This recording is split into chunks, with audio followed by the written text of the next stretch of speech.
അപ്പോൾ ഈ ബോംബെയിലേക്ക് ഒരു എടുത്തിയാട്ട് വരുന്ന അല്ലെങ്കിൽ വിദ്യാഭ്യാസപരമായിട്ട് ഇങ്ങനെ പഠിച്ച് അങ്ങനെ അക്കാഡമിക്കായിട്ട് വന്നതാണ് ഇവിടെ? അക്കാഡമിക്കല്ല, നമുക്ക് അന്നെന്ന് പറഞ്ഞു കഴിഞ്ഞാൽ ഈ 70, 75, 80 എന്നൊക്കെ പറയുമ്പോഴത്തേന് അതിൻ്റെതായ പ്രോബ്ലംസ് ഒക്കെ ഉണ്ടല്ലോ ഫാമിലിയിലാണെങ്കിലും. അപ്പോൾ സ്വന്തം ജീവിതം നമ്മൾ കണ്ടെത്തേണ്ട ആവശ്യമുണ്ടല്ലോ.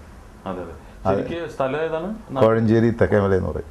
അപ്പോൾ തീർച്ചയായിട്ടും ഈ റബ്ബറും കാര്യങ്ങളൊക്കെ ഉള്ളൊരു കുടുംബമായിരിക്കും. ഇല്ല, നമുക്ക് സ്ഥലമൊക്കെ വളരെ കുറവായിരുന്നു. സിറ്റി ടൗണിന് അടുത്തായിരുന്നു. അപ്പൊ അവിടെ നിന്ന് ഇങ്ങോട്ട് ജീവിതം ചേക്കേറിയത്. അതെ. അപ്പൊ അന്ന് ഇങ്ങനെ ഒരു ലക്ഷ്യം ഉണ്ടായിരുന്നു, എന്താവണം എന്നൊരു ലക്ഷ്യം? തീർച്ചയായിട്ടും ലക്ഷ്യമില്ലാതെ നമുക്ക് ജീവിക്കാൻ പറ്റില്ല. അല്ലാതെ എന്തായിരുന്നു ലക്ഷ്യം? എന്ത് നല്ല സ്വന്തം കാലിൽ നിൽക്കാനുള്ള ഒരു കഴിവ് നേടിയെടുക്കുക.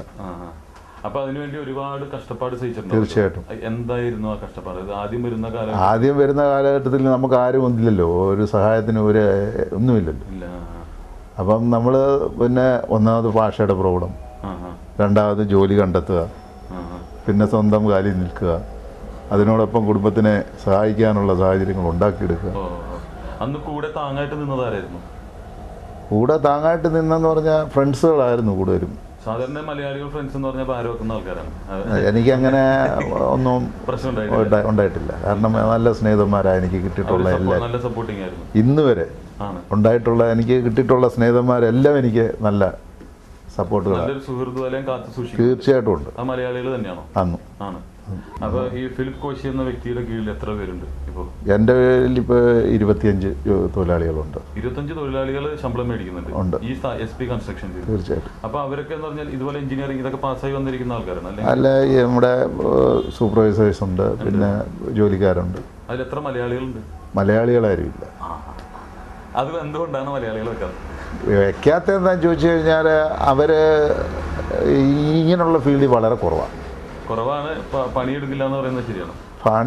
അത് തെറ്റാണ്. മലയാളികൾ എവിടെ പോയാലും ജോലി ചെയ്യാറ്, അത്യാവശ്യം വേണമെങ്കിൽ ജോലിയെടുക്കും. പിന്നെ അവരെ നമുക്ക് വിശ്വസിച്ച് നമ്മുടെ കൂടെ നിർത്താൻ ബുദ്ധിമുട്ടാണ്.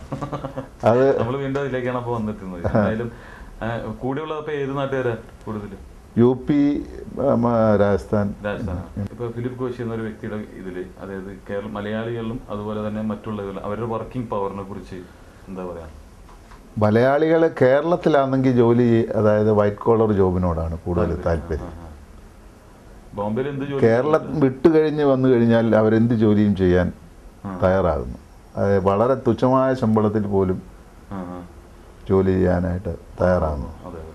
ഇപ്പം 30 വർഷം എന്ന് പറഞ്ഞാൽ നീണ്ട ഒരു കാലയളവാണ്. അതിന് ഒത്തിരി അനുഭവങ്ങൾ ഉണ്ടാവുമല്ലോ. തീർച്ചയായിട്ടും. അപ്പോൾ ഈ ബോംബെയിൽ വന്നപ്പോൾ ദുരനുഭവങ്ങൾ വല്ലതും ഉണ്ടായിട്ടുണ്ടോ? ദുരനുഭവങ്ങളെന്ന് പറഞ്ഞാൽ അങ്ങനെ എനിക്ക് ബുദ്ധിമുട്ടൊന്നും ഉണ്ടായിട്ടില്ല. നമ്മൾ ഒതുങ്ങി അങ്ങ് ജീവിക്കുന്ന ഒരു വ്യക്തി ആയതുകൊണ്ട് നമുക്ക് അങ്ങനെയുള്ള പ്രശ്നങ്ങളൊന്നും ഉണ്ടായിട്ടില്ല. ഇപ്പോൾ കൺസ്ട്രക്ഷനോട് ഒപ്പം തന്നെ ഇന്റീരിയറും നോക്കുന്നുണ്ട് അല്ലേ? അതെ. അപ്പോൾ അതിനുള്ള ഇതൊക്കെ എവിടെ നിന്നാണ് കിട്ടുന്നത് കൂടുതലും? ഈ ഇന്റീരിയർ ഇങ്ങനെ ചെയ്യണം, അപ്പോൾ അത് നമുക്ക് പിന്നെ ബുക്കുകളുണ്ട്. പിന്നെ അതുപോലെ തന്നെ പുതിയ പുതിയ ഡിസൈനുകൾ ഇപ്പം മാർക്കറ്റിൽ ഇങ്ങനെ ഉണ്ടായിക്കൊണ്ടിരിക്കുകയല്ലേ. മലയാളികളുടെ ഒരു പ്രത്യേകത എന്താണെന്ന് പറഞ്ഞാൽ എന്തൊക്കെ സാമ്രാജ്യം വെട്ടിപ്പിടിച്ചാലും സ്വന്തം അമ്മയും സ്വന്തം നാടും ഒരിക്കലും മറക്കാറില്ല. അപ്പോൾ ഒരു സമയം കഴിയുമ്പോൾ നാട്ടിലേക്ക് തിരിച്ചു പോകണമെന്ന്, സെറ്റിൽ ആവണമെന്ന് മനസ്സിലുണ്ടോ? ഇതുവരെ അങ്ങനെ തോന്നിയിട്ടില്ല. ഇവിടെ ജീവിതം എങ്ങനെ കംഫർട്ടബിൾ ആണോ ഈ ബോംബെയിൽ? തീർച്ചയായിട്ടും. അപ്പം നമ്മുടെ നാട്ടിലുള്ളവർ കാണുമ്പോൾ ബോംബെ എന്ന് പറയുമ്പോൾ തന്നെ ആദ്യം ഒരു ബോംബ് കിട്ടുന്ന ശബ്ദമൊക്കെ കേൾക്കുന്നത്. ഒത്തിരി പ്രശ്നങ്ങൾ ഇവിടെ ഉണ്ടായിട്ടുണ്ട്. ടെററിസ്റ്റ് പ്രോബ്ലം ഉണ്ടായത്, ഇപ്പോൾ ഭാഷയ്ക്ക് വേണ്ടിയിട്ടുള്ള പ്രശ്നങ്ങളുണ്ട്, ദേശീയവാദം എന്നൊക്കെ പറഞ്ഞു. അപ്പോൾ അതൊക്കെ ഇവിടെ എഫക്റ്റ് ആയിട്ടുണ്ട് കുട്ടികളുടെ ജീവിതത്തിലായാലും സ്വന്തം കാര്യം? ഒരിക്കലും എനിക്ക് അങ്ങനെ ഒരു അനുഭവം ഉണ്ടായിട്ടില്ല. ഞാൻ ഈ മഹാരാഷ്ട്രയുടെ ഗ്രാമപ്രദേശത്ത് ജീവിച്ചിട്ടുള്ള ആദ്യമൊക്കെ, അവിടെ പോലും യാതൊരു ബുദ്ധിമുട്ടും എനിക്കുണ്ടായിട്ടില്ല, തോന്നിയിട്ടില്ല. കാരണം ആദ്യം ഞാൻ വർക്ക് ചെയ്യുന്നത് നമ്മുടെ പത്തനംതിട്ടക്കാരന് എബ്രാം സാർ, അബാൻ കൺസ്ട്രക്ഷൻ കേട്ടിട്ടുണ്ടോ? അബാൻ കൺസ്ട്രക്ഷൻ അബാനിലായിരുന്നു ഞാൻ ആദ്യം വർക്ക് ചെയ്തുകൊണ്ട്. അപ്പോൾ അവരുടെ ഈ ഗ്രാമപ്രദേശങ്ങളിലായിരുന്നു ഒരു സമയത്ത് എൻ്റെ വർക്കുകളൊക്കെ, മഹാരാഷ്ട്രയുടെ ഉൾപ്രദേശങ്ങൾ. അന്ന് ഞങ്ങൾ അവിടെയൊക്കെ ക്യാമ്പ് താമസിക്കുന്ന സമയത്തൊന്നും യാതൊരുവിധ ബുദ്ധിമുട്ടുകളും ഉണ്ടായിട്ടില്ല. നമ്മൾ സാധാരണ ഈ മാധ്യമങ്ങളിൽ വാർത്തകളിലൊക്കെ വരുന്നത് കാര്യങ്ങൾ ഇപ്പം നാട്ടിൽ കാണുമ്പോൾ പേടി തോന്നാറുണ്ട്. അതിപ്പോൾ സ്വാഭാവികമല്ലേ. ഇപ്പം നമ്മുടെ നാട്ടിൽ എന്താ ഗ്യാരണ്ടി ഉള്ളത്? ഈ പേപ്പർ എടുത്ത് വായിച്ചു കഴിഞ്ഞാൽ ഏറ്റവും കൂടുതൽ കേരളത്തിലാണ് എനിക്ക് തോന്നുന്നത് ആക്സിഡൻറ്റിലെ ആൾക്കാരുമായിരിക്കും. ആക്സിഡൻറ്റ് സഹിക്കാൻ പറ്റാത്ത രീതിയിലുള്ള ആൾക്കാർ മരിച്ചുകൊണ്ടിരിക്കുന്നത്. ഈയിടെ തന്നെ എയർപോർട്ടിൽ പോയിട്ട് തിരിച്ചു വന്ന് ഒരു ഫാമിലിയൊക്കെ പോയത്. അതൊക്കെ എന്ത് വിഷമം പിടിച്ച കാര്യങ്ങൾ. അതേ സ്ഥാനത്ത് ഇവിടെ ആക്സിഡൻ്റ് ഉണ്ടാകാറുണ്ട്, ഇല്ലെന്ന് പറയുന്നില്ല. നമ്മൾ കൂടുതൽ ശ്രദ്ധിച്ചു കഴിഞ്ഞാൽ ഒരു കുഴപ്പവും ഇല്ല. ഇനി കുറച്ചു കാലം പിന്നിലേക്ക് പോവാം. എപ്പോഴും ഞാൻ പറഞ്ഞില്ല, മലയാളികൾ മറക്കാത്തൊരു നാടും ഒരു കുടുംബമൊക്കെ ഉണ്ടാവും. ആ ഓർമ്മകൾ, അതായത് കുട്ടിക്കാലം കോഴഞ്ചേരിയിലല്ലേ? കുട്ടിക്കാലം എന്ന് പറയുമ്പം ഒന്ന് ആറന്മുള വള്ളംകളിയാണ്. ആറന്മുള ഉത്രട്ടാതി വള്ളംകളിയിൽ ഞങ്ങളുടെ മലപ്പുശ്ശേരിക്ക് വള്ളമുണ്ട്. ഞങ്ങളുടെ പിന്നെ അമ്പലത്തിൻ്റെ ആണെങ്കിൽ പോലും മലപ്പുശ്ശേരി കരയോക്കാരുടെ വള്ളമാണ്. അവിടെ എന്ന് പറഞ്ഞാൽ ഞങ്ങളുടെ ഫാമിലി ഒരു 10-40 വീട്ടുകാരുണ്ട്, ഞങ്ങളുടെ കുടുംബക്കാർ തന്നെ.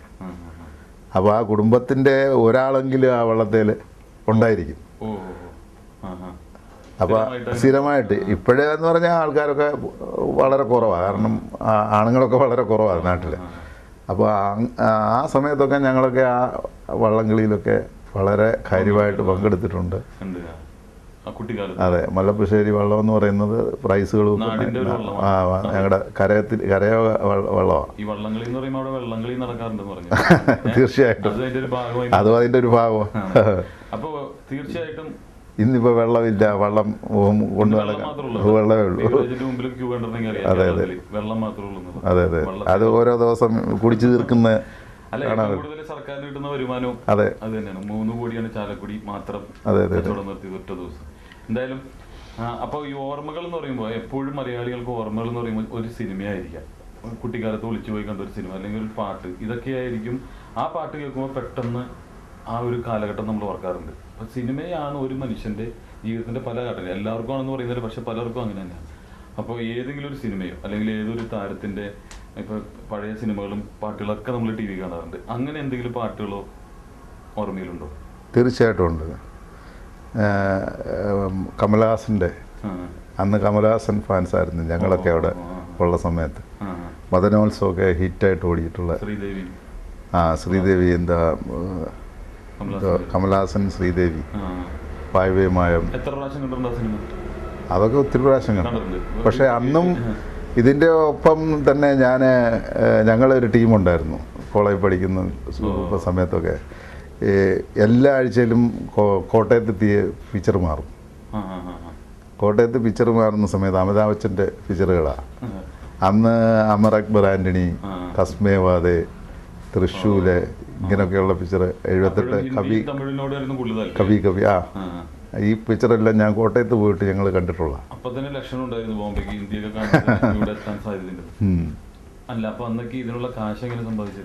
കാശൊക്കെ പോക്കറ്റ് മണിയൊക്കെ, പോക്കറ്റ് അടിക്കുന്നതല്ല, പോക്കറ്റ് മണി നമ്മൾ കണ്ടെത്തും. വീട്ടിൽ നിന്ന് തന്നെയൊക്കെ എന്തെങ്കിലുമൊക്കെ പരിപാടി നടത്തും.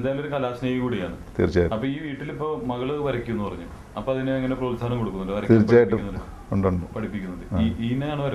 ഈന.